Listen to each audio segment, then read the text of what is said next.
get straight into the Ashley and Martin Medical Care Centre's turning point. Of course, Ardie Savea involved in the turning point, involved in 1,000 turning points. Every time he touches the ball or gets involved, it completely changes the game on his head. He's absolutely phenomenal at the moment, Jipper. My question to you is, which one of those turning points should we focus on? Well, I think for me, and I think it was the difference, is his decision-making. Like speaking with Tana after the game, they didn't go in with a plan around what they'd do at penalties, but the 2 penalties he took from right in front, 10 metres from the line, that's 6 points at 27-21, that's a 6-point difference. And it took their conversion rate, if you look at theirs is at 60% to the Blues at 30%. Had they taken points, could have they been in a better position? And I just thought it was a mature, process, decision-making of what he wanted as scoreboard pressure. That scoreboard pressure then led to them scoring off the back of errors as the Blues were chasing the game. And for me, those 2 decisions, and even the early 3 points was a deciding factor in this game and just showed how, I don't know, even if you look at Ardie and that backfield coverage as well, he gets back and he takes that crossfield kick because he's seen Willie Havili is injured and he knows it needs to be covered. He's just so in flow, that flow state. He just seems to be able to make clear decisions that lead to the right outcomes. And I know that sounds easy to say, but when you're in it was a hell of an atmosphere, big emotional game.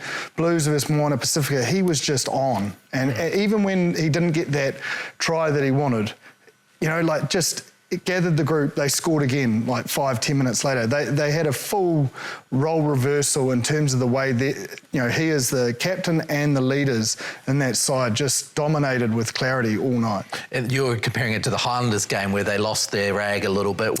Even just when they played the Blues at Eden Park, they were frustrated with the ref and you could see that in their body language. Their body language all night. If we use that no try, that would be incredibly frustrating. And yes, he was trying to have his piece, but as soon as it was, okay, it's going to the line out, you could see he was like, get back in here, boom, into the line. And because of that body language and that mindset, it spread across their team. And as I say, they scored 5 or 10 minutes later anyway, and it didn't cost them the game, but it didn't distract or let them lose the game as well. But yeah, for me, it was the 2 penalty decisions to take the 3 for that scoreboard pressure, playing that finals footy mindset that sort of shone brightly for me. As a former captain, I suppose you learn captaincy to some degree, don't you? Over time, you refine your skill set as a captain the same way that you do as a player. Are you seeing that from Ardie? Is his captaincy abilities actually growing as time goes by?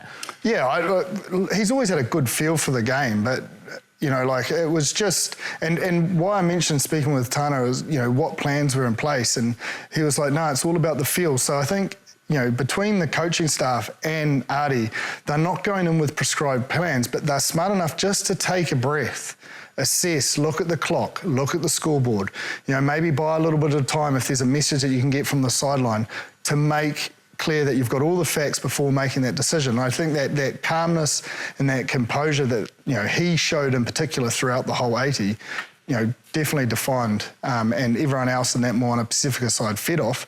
And if anything, it spooked the Blues as well, they weren't able to play their game because of this, this clarity, but the ferociousness as well was there, that sort of fire in the belly, cool upstairs.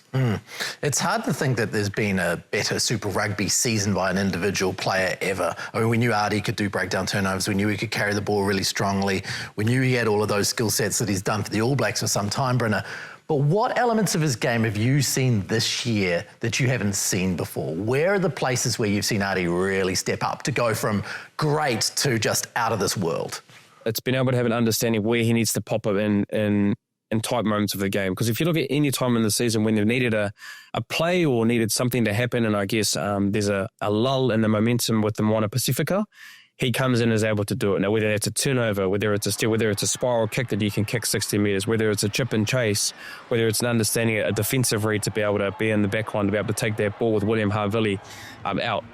All those kind of situationally moments, I think that's where he's been really good from Moana, and he's needed to be, because I think in the past with Moana Pasifika, they've been in games where they've been able to have it really close, but they just haven't had that person that's been able to bring them from the depths, so I guess the bottom, to take them up to that promised land, and he's been able to do that. And there was no more performance that you saw on the weekend, and I got a little bit of hate of what I thought that performance looked like, Dan Carter-esque, I guess, at Super Rugby.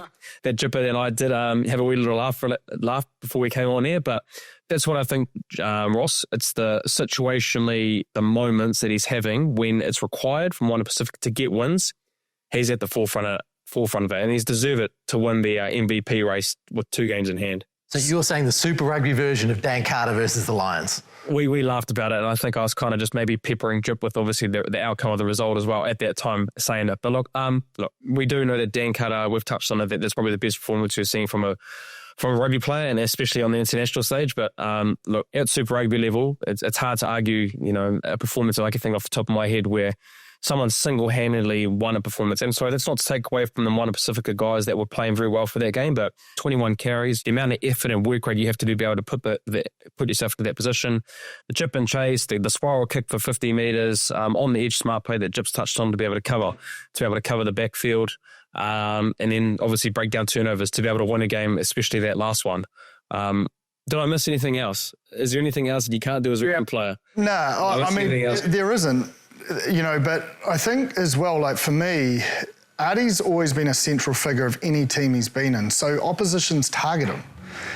But because a lot of his great stuff is on hard ball gets, like loose ball on the ground, he gets it and he'll make a line break, overthrows at the line out.